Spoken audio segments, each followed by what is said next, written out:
She had storm gray eyes like her father, Reaper Steele, president of the Iron Saints MC, and a laugh that could make even the hardest men soften for a second.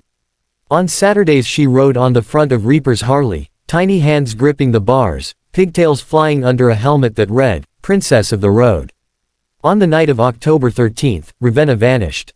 Reaper had left her with two prospects outside the clubhouse while he handled church.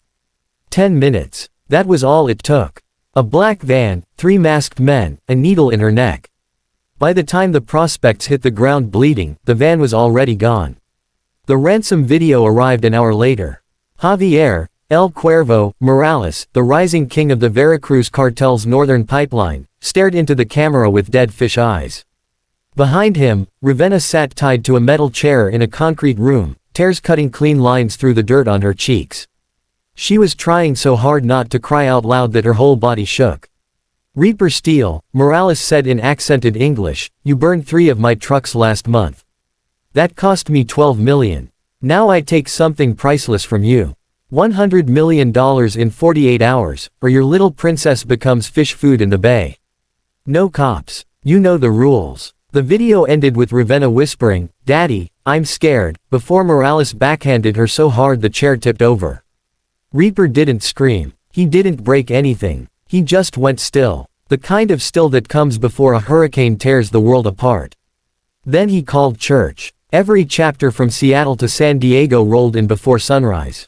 Over 400 bikes filled the compound like a black ocean. No one spoke of revenge. They spoke of retrieval. They spoke of justice the way only outlaws understand it. Reaper stood on the table, blood still on his knuckles from the prospects who had failed his daughter. "Listen close," he said, voice low and terrible.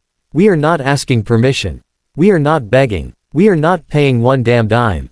We are going to find my little girl, and we are going to bring her home breathing. Anyone who stands in our way stops breathing.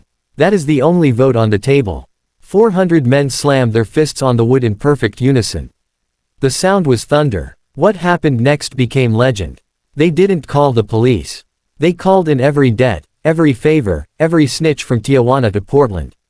They hacked traffic cameras with help from a former NSA saint. They leaned on street kids, hookers, dealers, priests, anyone who had ever owed the Iron Saints their life. In 26 hours they had the building, an abandoned fish processing plant on Pier 47, stinking of rotten diesel. Morales thought concrete walls and 20 armed men would be enough. He was wrong. At 3:17 a.m., the power went out across half the waterfront. At 3:19, the first explosion took out the guards' barracks. At 3:21, 400 motorcycles roared up the pier like the Four Horsemen had multiplied. Reaper led the charge himself, no helmet, no colors except the patch that read President, a sawed-off shotgun in one hand and a photograph of Ravenna taped to the gas tank. They didn't shoot to kill at first. They shot to disable, to terrify. Kneecaps, hands, engines of getaway cars. The cartel soldiers, trained killers, dropped weapons and ran when they realized what they faced wasn't a rival gang. It was a father. Reaper walked through gunfire like it was rain. Bullets grazed his arm, his neck, his cheek. He never flinched. Brothers fell around him, yet the line kept moving forward, a black tide that would not stop until it had its child back. They found her in the freezer room, shivering, lips blue, but alive. Reaper dropped to his knees, cut the zip ties with the same knife he used to christen new members, and wrapped his 9-year-old daughter in his blood-soaked cut. She buried her face in his neck and finally let herself cry. "Daddy, I knew you'd come," she whispered. "I told them my daddy is scarier than any monster." Behind them, the building burned. Morales was dragged out on his knees, face unrecognizable. The Saints didn't kill him. Death would have been mercy. Instead, they delivered him, naked, broken, and very much alive, to the steps of the federal courthouse at dawn, with a USB drive taped to his chest containing every ledger, every offshore account, every politician on the cartel payroll. By the time the sun rose, the Veracruz pipeline in the western United States was dead. 23 cartel members were in the hospital. 7 Saints never came home. And Javier Morales would spend the rest of his life in a supermax cage, shunned even by other inmates who have daughters of their own. The city woke up to headlines screaming about biker vigilantes. Politicians called it anarchy. The news painted the Iron Saints as monsters. But in the weeks that followed, something strange happened.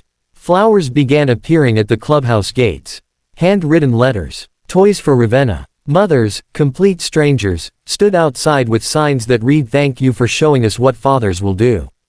Because every parent in the city understood one truth that night. There are lines you do not cross. A child is one of them. And when the law looks away, sometimes the outlaws are the only ones willing to ride through hell to bring innocence home. Ravenna still rides on the front of her daddy's Harley every Saturday. Only now, when people see that tiny girl with storm gray eyes and a smile that survived the darkness, they don't look away. They pull over. They take off their hats. And some of them, hard men with tears in their eyes, salute. Because the Iron Saints didn't just rescue one little girl that night. They reminded an entire city what real men are willing to become when someone touches their child. And that is a story no one will ever forget. Thank you for watching this story till the end. Sparkles. If it touched your heart, please support us. Thumbs up, give it a like. Speech balloon, share your thoughts in the comments. Bell, subscribe to our channel and turn on notifications. Your support helps us create more stories that inspire and make you believe in miracles. Your participation means a lot to us.